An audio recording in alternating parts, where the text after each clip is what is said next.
네, JTBC가 입수한 윤 전 대통령 휴대전화 내역은 두 가지입니다. 하나는 계엄 전후에 집중적으로 썼던 경호처 명의 휴대전화, 또 하나는 취임 전부터 썼던 개인 휴대전화입니다.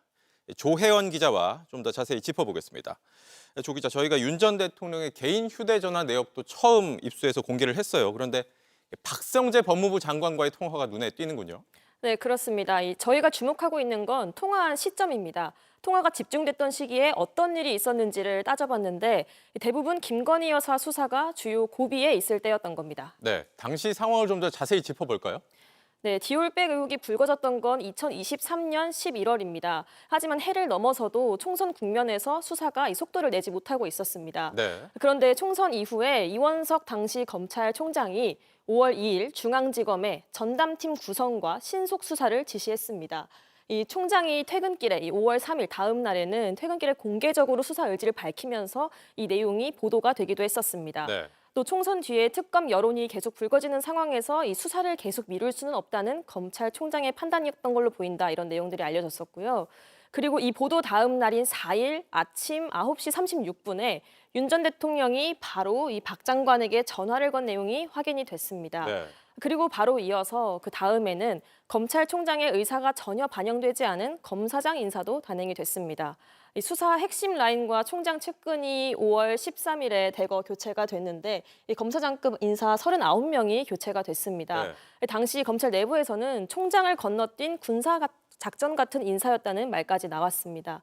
이 시기 통화 내역도 확인을 해봤는데 이 바로 전날인 5월 12일 이 4차례 통화가 있었던 걸로 또 확인이 됐습니다. 그러니까 이 얘기는 이 대통령과 법무부 장관이 여러 차례 통화한 다음 날에 이 검찰의 김 여사 수사를 담당했던 지휘 라인들이 대거 물갈이가 됐다라는 거죠. 네, 그렇습니다. 이 통화 내역은 확인되지 않았지만 당시 시기적으로 그런 상황이었던 겁니다. 네. 그리고 이원석 총장이 그 다음에 인사에 대한 질문을 받고 이 7초간 침묵을 이어갔던 장면이 있었는데 이게 또 화제가 되기도 했고요.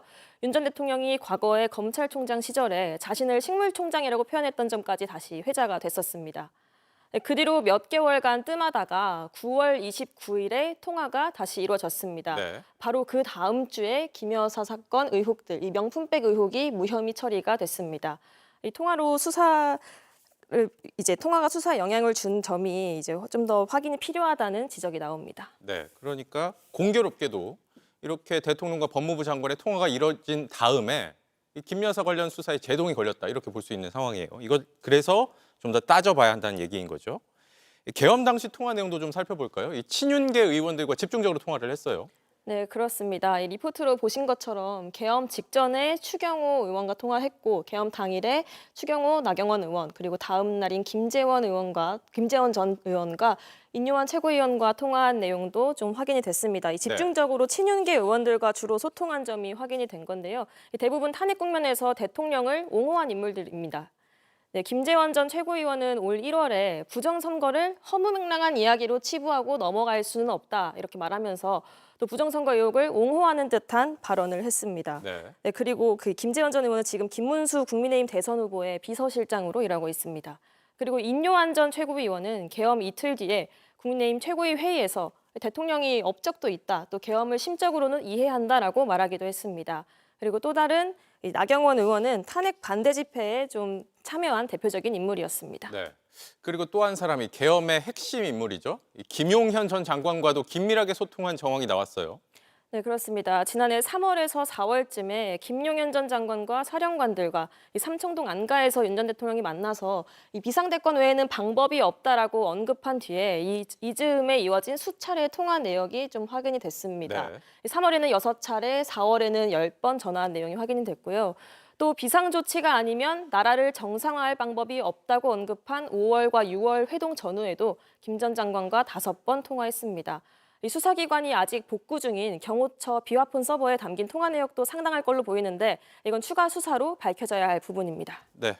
여기까지 듣겠습니다. 조혜연 기자였습니다. JTBC 뉴스를 시청해 주신 여러분 고맙습니다. 저희는 저녁 6시 30분 뉴스룸에서 뵙겠습니다.